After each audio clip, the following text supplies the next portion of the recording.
একটি শিবিরে 48 জন সৈন্যের 7 সপ্তাহের খাবার মজুদ আছে।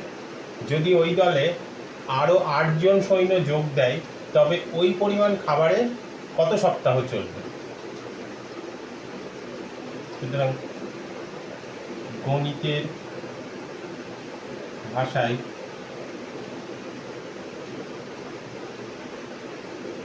সমস্যা কি হলো?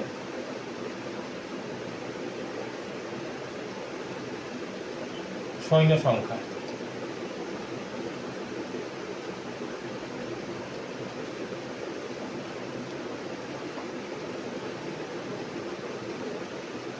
একক হচ্ছে জন, খাবার মজুদ আছে।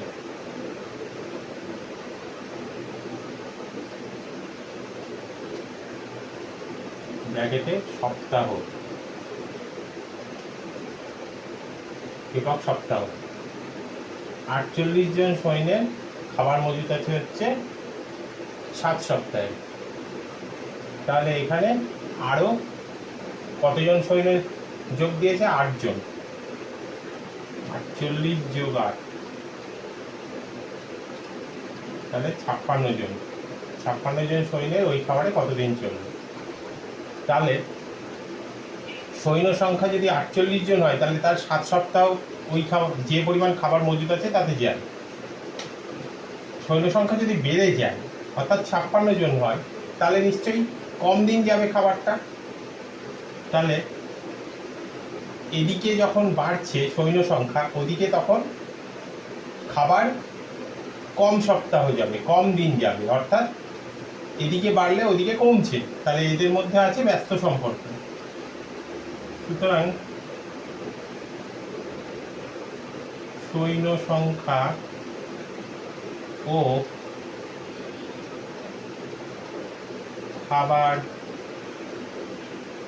মজুদের সময়ের মধ্যে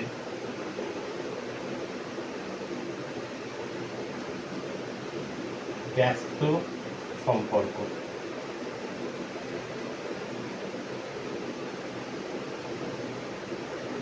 এবার ঐকিক নিয়মে লিখে নেব 48 জন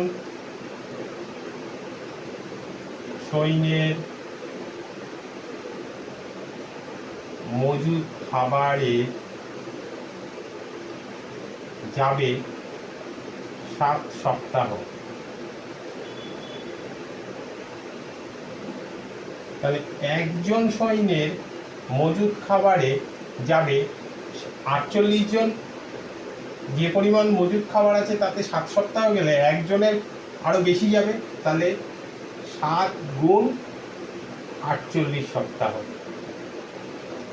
আর যদি 56 জন সৈন্য হয় তাহলে 56 জন সৈন্যের মজুদ খাবারে যাবে, একজনের যতদিন যাবে 56 জনের তার 56 ভাগের 1 ভাগ যাবে।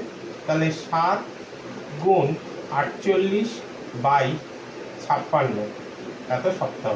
7 দিয়ে কাটা গেলে 7 8 56, 8 দিয়ে 48কে কাটা গেলে 6 8 48, মানে 6 সপ্তাহ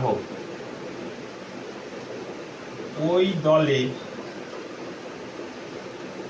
যদি আরো 8 জন সৈন্য যোগ দেয় তবে ওই মজুদ খাবারে 6 সপ্তাহ যাবে, সপ্তাহ চলবে।